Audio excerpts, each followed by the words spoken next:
الحمد لله وحده والصلاة والسلام على من لا نبي بعده ولا رسول بعده ولا معصوم بعده ولا رسالة بعد رسالته ولا نبوة بعد نبوته ولا أمة بعد أمته. سيد الخلائق والبشر محمد رسول الله، والذين معه صديقا فاروقا غنيا عليا حسنا حسينا، صلى الله تعالى عليه وعلى آله وأصحابه وأزواجه وذريته وأصهاره وأولاده أجمعين. أما بعد، فأعوذ بالله من الشيطان الرجيم. بسم الله الرحمن الرحيم. وكلا وعد الله الحسنى.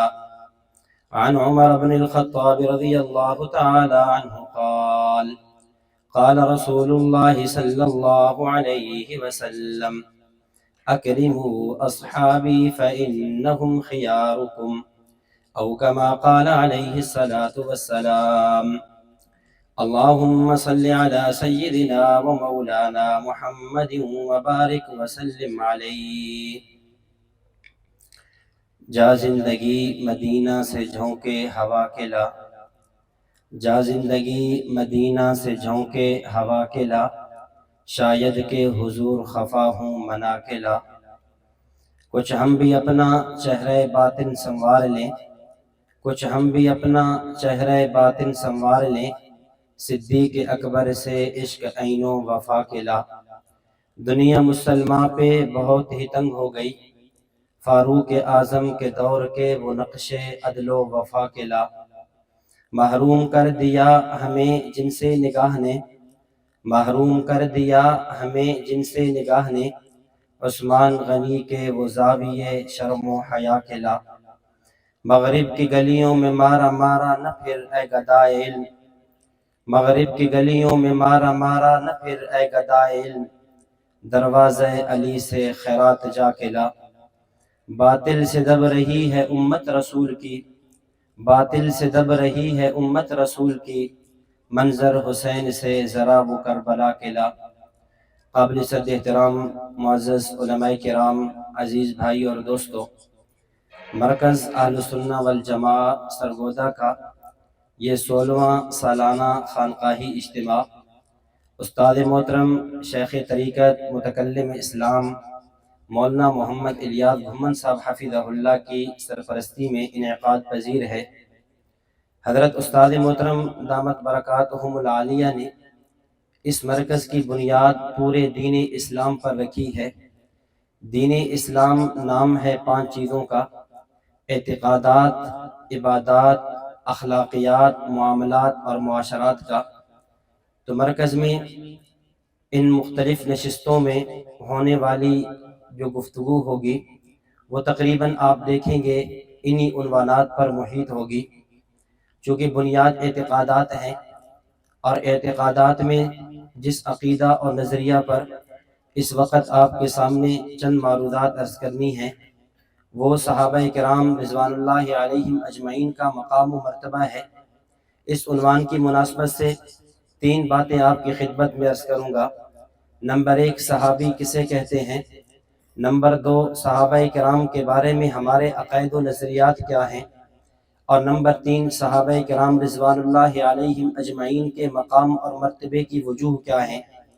اگر بات ہم صحابی کی تعریف کی کریں، صحابی کسے کہتے ہیں، حافظ الدنیا حافظ ابن حجر عسقلانی رحمۃ اللہ علیہ نے نزہۃ النظر شرح نخبۃ الفکر میں صحابی کی تعریف کرتے ہوئے فرمایا: من لقی النبی صلی اللہ علیہ وسلم مؤمنا بہ ومات علی الاسلام. صحابی اس خوش نصیب فرد کو کہا جاتا ہے جس نے ایمان کی حالت میں نبی اکرم صلی اللہ علیہ وسلم کی صحبت میسر آئی ہو. صحابی اس خوش نصیب فرد کا نام ہے جسے ایک لمحہ بھر کی صحبت نبوت کی میسر آئے اسے صحابی رسول کہا جاتا ہے۔ صحابہ کرام کے بارے میں عقائد و نظریات کے حوالے سے ہمارے استاد محترم شیخ طریقت نے اپنے ایک مقالہ مقام و دفاع صحابہ میں صحابہ کے بارے میں چند عقائد و نظریات لکھے ہیں۔ صحابہ کے بارے میں ہمارا عقیدہ اور نظریہ یہ ہے، صحابہ کرام مومن ہیں، ہمارا نظریہ یہ ہے۔ صحابہ کرام عادل ہیں، ہمارا نظریہ یہ ہے۔ صحابہ کرام حجت ہیں، ہمارا عقیدہ اور نظریہ یہ ہے۔ صحابہ کرام تنقید سے بالا تر ہیں، ہمارا عقیدہ اور نظریہ یہ ہے۔ صحابہ کرام محفوظ ہیں، ہمارا عقیدہ اور نظریہ یہ ہے۔ صحابہ کرام رضوان اللہ علیہم اجمعین جنتی ہیں۔ ہمارے استاد محترم اس کو ایک مثال سے سمجھایا کرتے ہیں۔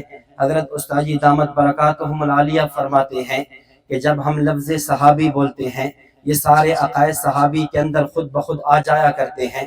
مثال کے طور پہ آپ نے اپنی مسجد میں کسی جگہ پر ایک آدمی کو نماز پڑھتے ہوئے دیکھا کہ وہ نماز پڑھ رہا ہے، بظاہر دیکھنے میں وہ نمازی ہے، لیکن نمازی کہنے کا معنی یہ ہے جب یہ نماز پڑھ رہا ہے اس کا مطلب یہ ہے اس کے کپڑے پاک ہیں۔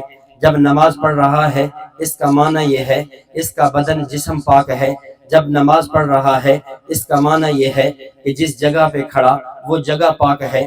جب نمازی ہے اس کا معنی یہ ہے قبلہ کی طرف اس نے رخ کیے ہوئے۔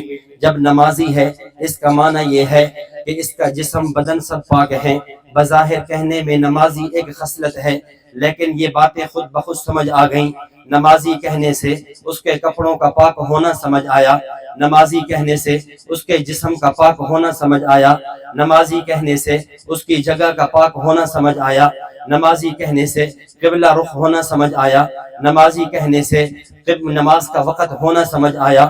اسی طرح جب ہم کسی صحابی رسول کے بارے میں یہ جملہ کہتے ہیں کہ یہ صحابی ہے، چاہے وہ ہم سب سے پہلے مردوں میں ایمان لانے والے سیدنا ابو بکر صدیق رضی اللہ تعالیٰ عنہ کے بارے میں کہیں، یا سب سے پہلے بچوں میں ایمان لانے والے شیر خدا سیدنا علی المرتضیٰ رضی اللہ تعالیٰ عنہ کے بارے میں کہیں، یا عورتوں میں سب سے پہلے ایمان قبول کرنے والی سیدنا خدیجۃ الکبریٰ رضی اللہ تعالیٰ عنہ کے بارے میں کہیں، یا غلاموں میں سب سے پہلے اسلام قبول کرنے والے حضرت زید بن حارثہ رضی اللہ تعالیٰ عنہ کے بارے میں کہیں، یا دنیا میں 110 ہجری میں سب سے آخری صحابی رخصت ہونے والے ابو الطفیل عامر بن واصلہ رضی اللہ تعالیٰ عنہ کے بارے میں کہیں۔ جب کہا صحابی ہے اگلی بات خود بخود سمجھ آئی، یہ صحابی ہے اس کا معنی یہ ہے یہ مومن بھی ہے، یہ صحابی ہے اس کا معنی یہ ہے یہ معیار حق بھی ہے، یہ صحابی ہے اس کا معنی یہ ہے یہ حجت بھی ہے، یہ صحابی ہے اس کا معنی یہ ہے یہ تنقید سے بالا تر بھی ہے، یہ صحابی ہے اس کا معنی یہ ہے یہ جنتی بھی ہے، یہ صحابی ہے اس کا معنی یہ ہے کہ دنیا خدا کی رضا کو تلاش کرتی ہے، اور خدا رضی اللہ عنہم ورضوا عنہ فرما کر صحابہ کرام رضوان اللہ علیہم اجمعین کی رضا کا اعلان فرماتے ہیں۔ بظاہر کہنے میں صحابی ہے، لیکن دیکھا جائے اس صحابی سے یہ ساری باتیں یہ سارے عقائد و نظریات خود بخود سمجھ آتے ہیں۔ صحابی کا کہنا صحابی کے کہنے سے مومن ہونا خود بخود سمجھ آیا، صحابی کہنے سے عادل ہونا خود بخود سمجھ آیا، صحابی کہنے سے تنقید سے بالا تر ہونا خود بخود سمجھ آیا، صحابی کہنے سے معیار حق ہونا خود بخود سمجھ آیا، صحابی کہنے سے جنتی ہونا خود بخود سمجھ آیا۔ صحابہ کرام رضوان اللہ علیہم اجمعین کے بارے میں ہمارے عقائد و نظریات میں سے پہلا اور بنیادی عقیدہ سارے کے سارے صحابہ کرام مومن۔ صحابہ کرام کے بارے میں قرآن نے کہا اولئک هم المؤمنون حقا، یہ پکے اور سچے مومن۔ امام فخر الدین رازی رحمۃ اللہ علیہ نے تفسیر کبیر میں لکھا قرآن کریم جہاں پر اہل ایمان کے اوصاف کو نقل کرتا ہے، ان اوصاف میں بنیادی وصف اور بنیادی مخاطب قرآن جن کو کرتا ہے اس سے مراد صحابہ کرام و اہل بیت اعظام رضوان اللہ علیہم اجمعین ہوا کرتے ہیں۔ قرآن کریم جہاں ان الذین آمنوا فرماتا ہے اس کا مصداق صحابہ کرام رضوان اللہ علیہم اجمعین ہوا کرتے ہیں۔ حکیم الاسلام قاری محمد طیب قاسمی رحمۃ اللہ علیہ نے آفتاب نبوت میں وداعیا الی اللہ باذنہ وسراجا منیرا کی تفسیر کرتے ہوئے لکھا، فرمایا اللہ رب العزت نے نبی اکرم صلی اللہ علیہ وسلم کو تشبیہ دی ہے آفتاب دنیا کے ساتھ، فرمایا آپ کی تشبیہ دنیا کے سورج کے ساتھ دی ہے۔ دنیا کے سورج آفتاب دنیا کا اصول اور ضابطہ یہ ہے، جب سورج طلوع ہوتا ہے سورج کی کرنیں، سورج کی روشنی سب سے پہلے زمین میں ان مقامات پر پڑتی ہیں جو مقامات سب سے اونچے ہوتے ہیں، ان ٹیلوں پر پڑتی ہیں جو ٹیلے سب سے بلند ہوتے ہیں، پہاڑوں کی چوٹیوں پر، درختوں کے ٹہنیوں پر پڑتی ہیں۔ اسی طرح جب آمینہ کے لال کا سورج طلوع ہوا، آپ کی سورج کی کرنیں، آپ صلی اللہ علیہ وسلم کی نبوت کا فیضان، آپ کی نبوت کی شعائیں سب سے پہلے جن قلوب پر پڑیں، جن شخصیات پر پڑیں، انہیں اصحاب پیغمبر کہا جاتا ہے۔ اس لیے صحابہ کرام کے قلوب، صحابہ کرام کے دل کائنات میں انبیاء کے بعد بلند ترین تھے۔ جس طرح دنیا کا سورج طلوع ہو سب سے پہلے اس کی کرنیں، اس کی روشنی بلند مقامات پر پڑتی ہے، اسی طرح جب نبوت کا سورج طلوع ہوتا ہے آپ کی کرنیں بھی کائنات کے مقدس ترین لوگ اصحاب پیغمبر پر پڑی ہیں۔ مزید قاری صاحب آگے فرماتے ہیں، فرمایا جب سورج طلوع ہوتا ہے، سورج طلوع ہونے کے بعد جو یہ کچی سبزیاں ہیں، کچے پھل ہیں، یہ پک جاتے ہیں، پکنے کے بعد دوبارہ کچے نہیں ہوتے۔ اسی طرح آمینہ کا لال کا سورج جب ان اصحاب پیغمبر پر پڑا، ان کا ایمان ایسا پختہ، ان کا ایمان ایسا راسخ ہوا، دوبارہ یہ ایمان سے نہیں ہٹے، یہ کٹ تو گئے، ایمان کو نہیں چھوڑا۔ سمیہ نے ٹکڑے تو کرا دیے، ایمان کو نہیں چھوڑا۔ زنیرہ کی آنکھیں تو نکل گئی، ایمان کو نہیں چھوڑا۔ بدر میں 14 شہید تو ہو گئے، ایمان کو نہیں چھوڑا۔ احد کے اندر 70 نے اپنے لہو پیش کر دیا، ٹکڑے ٹکڑے ہو گئے، ایمان کو نہیں چھوڑا۔ خندق و احد کے مصائب برداشت کرتے ہوئے دنیا سے چلے گئے، ارے ایمان کو نہیں چھوڑا۔ جس طرح دنیا کا سورج طلوع ہو، طلوع ہونے کے بعد جب چیزیں پک جائیں، پکنے کے بعد کچی نہیں ہوتی، اسی طرح آمینہ کے لال کا جب سورج طلوع ہوا ہے، جن نفوس قدسیہ پر نبوت کا فیضان پہنچا ہے، یہ لوگ پک گئے، دین پر ایسے پختہ ہوئے، دین پر ایسے ثابت قدم ہوئے، پھر ان لوگوں نے دین کو نہیں چھوڑا۔ قاری صاحب مزید فرماتے ہیں، جب سورج طلوع ہوتا ہے، سورج طلوع ہونے کے بعد دیکھا یہ جاتا ہے جو سورج کے جتنا قریب ہوتا ہے اس پر سورج کی روشنی اور تپش اتنی زیادہ ہوتی ہے۔ جب ہم نے نفوس قدسیہ میں دیکھا، ہمیں ابو بکر قریب نظر آیا، ہمیں عمر زیادہ قریب نظر آیا، ہمیں عثمان زیادہ قریب نظر آیا، ہمیں علی و حسنین معاویہ زیادہ قریب نظر آئے۔ جب سورج کی روشنی ان پر پڑی ہے، نبوت کا فیضان ان پر پڑا ہے، یہ ایسے چمکے، ایسے آگے گئے کہ نبوت کے ساتھ سو گئے۔ پھر شیخین کریمین کی مقدر کو تو دیکھیے، شیخین کریمین کی قسمت پہ ناز کیجئے، یہ تو نبی کے ساتھ ایسے لگے نبی کے پہلو میں جا کر سو گئے۔ ابو بکر صدیق تیری قسمت پہ نازاں، تو نبی کے پہلو میں سویا، ایسا سویا صدیق اکبر تیری صداقت پہ کیسے کسے کلام ہوگا۔ دونوں عالم میں بعد نبیوں کے اونچا تیرا مقام ہوگا۔ نبی کا روضہ ہے جس کا مدفن، رشک عالم ہے جس کا مسکن۔ نبی کا روضہ ہے جس کا مدفن، رشک عالم ہے جس کا مسکن۔ خدا کی جنت بھی جسے ترسے وہ کتنا ذی احترام ہوگا۔ صحابہ کرام کے بارے میں ہمارا دوسرا عقیدہ اور نظریہ، صحابہ کرام رضوان اللہ علیہم اجمعین یہ تاریخی شخصیات نہیں، صحابہ کرام قرآنی شخصیات ہیں۔ صحابہ کرام کو جب بھی دیکھا جائے گا، اصحاب پیغمبر کو جب بھی پڑھا جائے گا، قرآن و حدیث کی روشنی میں پڑھا جائے گا، قرآن و حدیث کے ترازو میں دیکھا جائے گا۔ ہم نے صحابہ کو صحابی مانا قرآن کی وجہ سے، ہم نے صحابہ کے فضائل کو مانا نبوت کے فرمان کی وجہ سے۔ اب اگر تاریخ کی کوئی کتاب صحابہ کے مقام اور مرتبے کو قرآن و سنت کی روشنی میں بیان کرتی ہوئی نظر آئے، ایسی تاریخی روایات کو قبول کر لیا جائے گا۔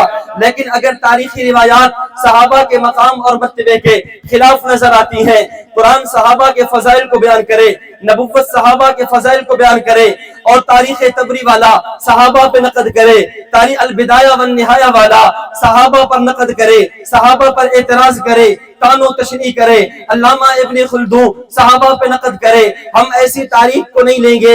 میرے استاد محترم شیخ طریقت متکلم اسلام نے اصول دیا، فرمایا ہم نے صحابہ کو صحابی مانا قرآن کی وجہ سے، ہم نے صحابی مانا نبی کے فرمان کی وجہ سے۔ تاریخی روایات صحابہ کے مقام کے خلاف نظر آئے گی، ایسی روایات کو چھوڑ دیا جائے گا، ایسی روایات کا ان کو نہیں مانا جائے گا۔ کیوں؟ قرآن منزل من اللہ، قرآن اللہ کی طرف سے اترنے والی کتاب، قرآن وحی قطعی ہے۔ تاریخ انسانوں کی لکھی ہوئی، تاریخ لکھنے والا کون؟ علامہ ذہبی. تاریخ لکھنے والا کون؟ علامہ ابو جعفر جریر طبری. تاریخ لکھنے والا کون؟ علامہ ابن اسیر جزری. تاریخ لکھنے والا کون؟ علامہ ابن خیاط. تاریخ لکھنے والا کون؟ علامہ ابن خلدون. ارے یہ لکھنے والے انسان ہیں، ارے یہ لکھنے والے مورخین ہیں. ہم نے صحابہ کے مقام کو مانا قرآن کی وجہ سے، ہم نے صحابہ کے مقام کو مانا نبوت کے فرمان کی وجہ سے. اگر تاریخ قرآن کے مقابلے میں آئے گی، تاریخ کے ان چیتوں کو اڑا دیا جائے گا، تاریخ کے ان چیتوں کو چھوڑ دیا جائے گا، اور صحابہ کے بارے میں عقیدہ اور نظریہ وہی اپنایا جائے گا جو قرآن و سنت نے دیا ہے. صحابہ کرام رضوان اللہ علیہم اجمعین کے بارے میں ہمارا تیسرا عقیدہ اور نظریہ اصحاب پیغمبر عادل ہیں.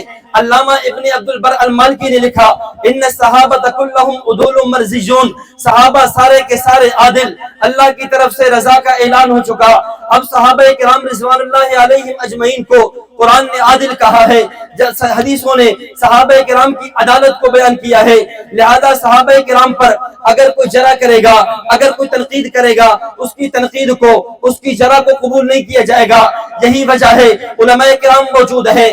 جب حدیث ہم پڑھاتے ہیں، حدیث کی کتابوں میں دیکھتے یہ ہیں جب کسی حدیث کی سند پر صحت اور ضعف کے فیصلے ہوں، یہ حدیث کی سند صحیح ہے، یہ حدیث کی سند کمزور ہے، ضعیف ہے، اس وقت دیکھا یہ جاتا ہے، تمام روات کو پرکھا جاتا ہے. مجھ سے لے کر میرے استاذ، میرے دادا استاد، چلتے چلتے امام ترمذی، امام بخاری، امام مسلم رحمہ اللہ، ان سے لے کر آگے صحابی رسول تک. مثلا امام بخاری اپنی صحیح بخاری میں آخری حدیث اور آخری روایت نقل کرتے ہوئے نظر آتے ہیں. فرماتے ہیں قال حدثني احمد بن اشکاب قال حدثنا محمد بن فضیل عن عمارة بن القعقاع عن ابی زرعہ عن ابی ہریرہ رضی اللہ تعالی عنہ قال قال رسول اللہ صلی اللہ علیہ وسلم کلمتان حبیبتان الی الرحمن خفیفتان علی اللسان ثقیلتان فی المیزان سبحان اللہ وبحمدہ سبحان اللہ العظیم. یہاں محدثین آئیں گے، امام بخاری کے استاذ احمد بن اشکاب کو پرکھیں گے، ان کے حالات زندگی دیکھیں گے، ان کے استاذ محمد بن فضیل کو چیک کریں گے، محمد بن فضیل کو پرکھیں گے، ان کے استاذ عمارہ بن قعقاع کو دیکھیں گے، پھر ان کے استاذ ابو زرعہ کو دیکھیں گے. لیکن جب بات ابو ہریرہ پہ پہنچے گی، جب بات صحابی رسول پہ پہنچے گی، اب محدثین کی زبانیں خاموش ہو جائے گی، محدثین کا علم و جرح و تعدیل کا قلم رک جائے گا، اور یہاں صحابہ کے فضائل تو بیان کریں گے، صحابہ کا مقام اور مرتبہ تو بیان کریں گے، لیکن صحابہ کو چیک نہیں کریں گے. ارے کیوں نہیں چیک کرتے؟ فرمایا وجہ یہ ہے، یہ جماعت وہ ہے، یہ راوی وہ ہے، یہ تابعی وہ ہے، یہ تبع تابعی وہ ہے، اس کے بعد کے آنے والا محدث وہ ہے جسے ہم نے چیک کیا، جسے علامہ ذہبی نے چیک کیا، جسے ابن حجر نے چیک کیا، جسے بدر الدین عینی نے چیک کیا، جسے امام حاکم نے چیک کیا، جسے محدثین کی اس جماعت نے چیک کیا. لیکن جب بات صحابی رسول پہ پہنچی، جب بات صحابی نبی کے صحابی پر پہنچتی ہے، نبی کے شاگرد پر پہنچتی ہے، نبی کے تربیت یافتہ پر پہنچتی ہے، فرمایا یہ وہ لتعدیل اللہ و رسولہ، ان کی عدالت کو خدا نے بیان کیا، مصطفیٰ نے بیان کیا. ارے ان کو چیک تو خدا نے کیا، اور چیک بھی ایسا کیا اولئک الذین امتحن اللہ قلوبہم للتقوی لہم مغفرۃ واجر عظیم. اللہ نے جب چیک کیا، صحابہ کے قلوب کو چیک کیا، صحابہ کے قلوب کا امتحان لینے کے بعد رزلٹ بھی دے دیا، نتیجہ بھی دے دیا، مغفرت کا اعلان بھی کیا، اجر عظیم کا اعلان کیا.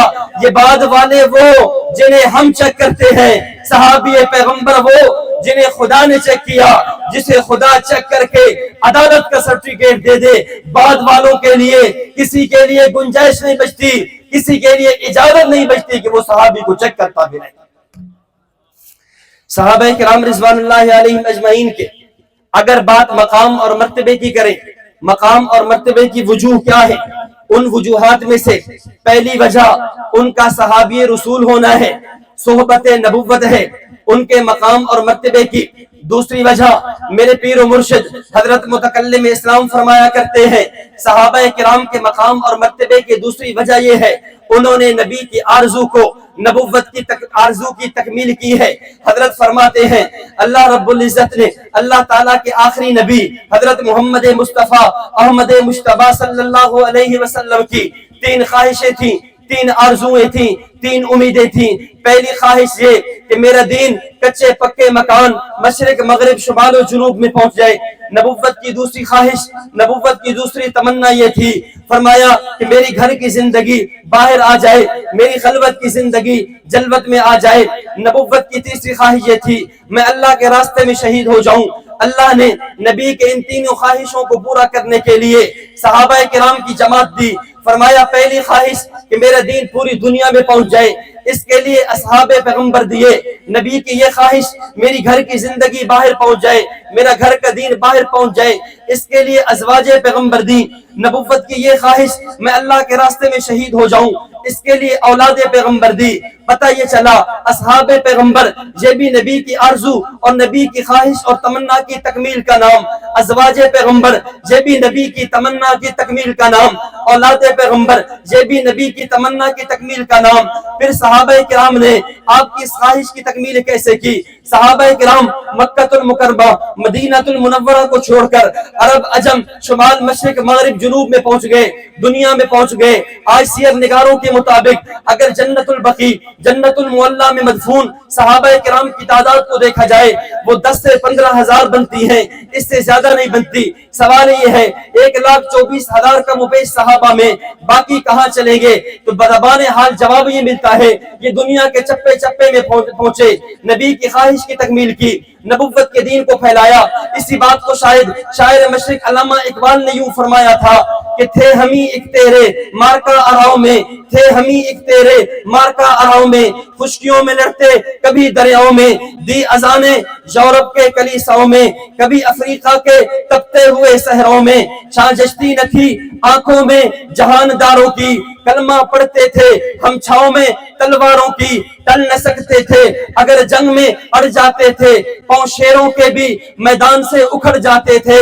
تیرے کعبے کو جبینوں سے بسایا ہم نے، تیرے کعبے کو جبینوں سے بسایا ہم نے، تیرے قرآن کو سینے سے لگایا ہم نے، صفحہ دہر سے باطل کو مٹایا ہم نے، نوع انسان کو غلامی سے چھڑایا ہم نے، دشت و دشت دریا بھی نہ چھوڑے ہم نے، بحر ظلمات میں دوڑا دیے گھوڑے ہم نے.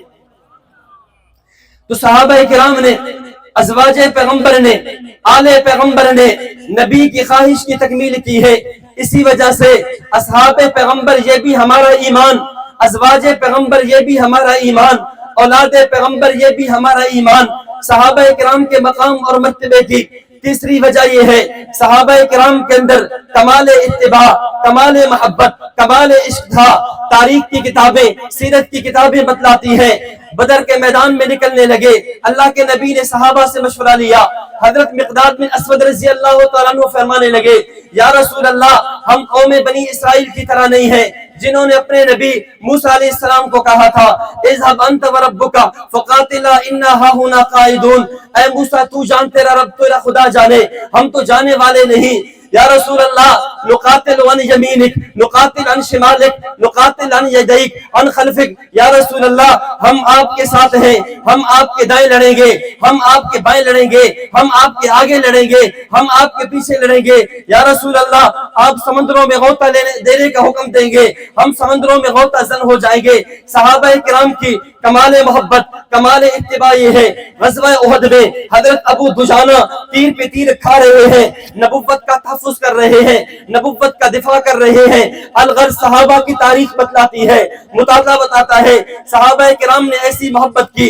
حدیبیہ کے موقع پر جب عروہ بن مسعود ثقفی یہاں سے مذاکرات کے لیے آیا، اس وقت واپس جا کر اس نے صحابہ کرام کے حال کو دیکھ کر اپنے مشرکین سرداران قریش کو یہ بات کہی کہ خدا کی قسم میں کیسر و کسرا کے دربار میں پہنچا، میں نجاشی کے دربار میں گیا، میں نے اس طرح محبت کوئی آدمی اپنے بڑے سے، اپنے لیڈر سے محبت کرے میں نے نہیں دیکھی جتنی محبت اصحاب پیغمبر اپنے نبی سے کرتے ہوئے نظر آتے ہیں. جہاں تک کہ اللہ کے نبی تھوکے، یہ تھوک کو لے کر اس کو اپنے جسم پر ملتے ہیں، نبوت کے وضو کا پانی گر دے، نبوت کے وضو کے پانی کو اٹھا لیتے ہیں.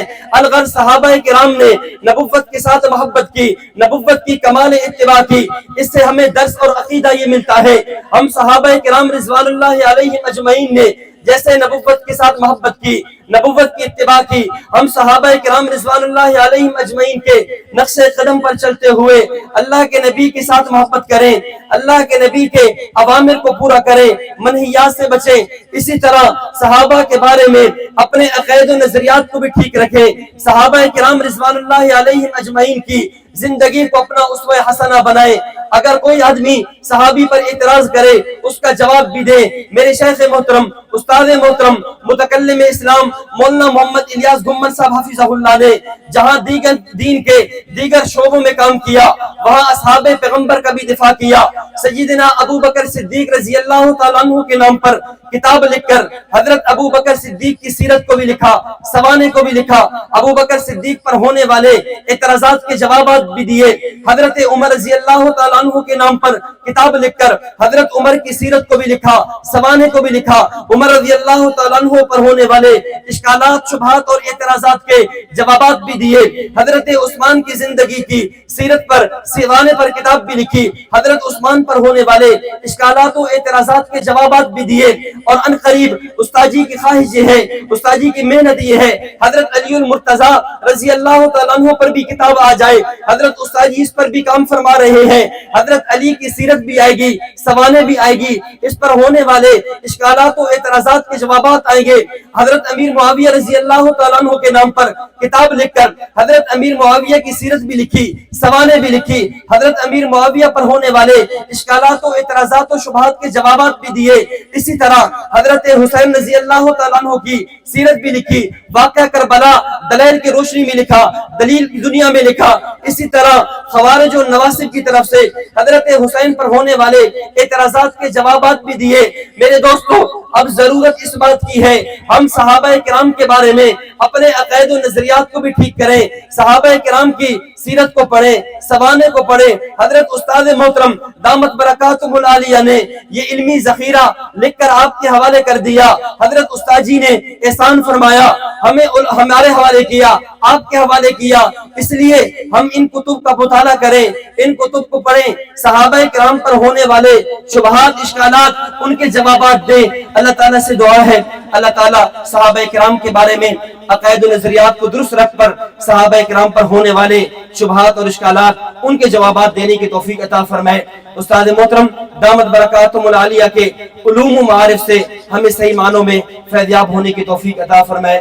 وآخر دعوانا ان الحمدللہ رب العالمین۔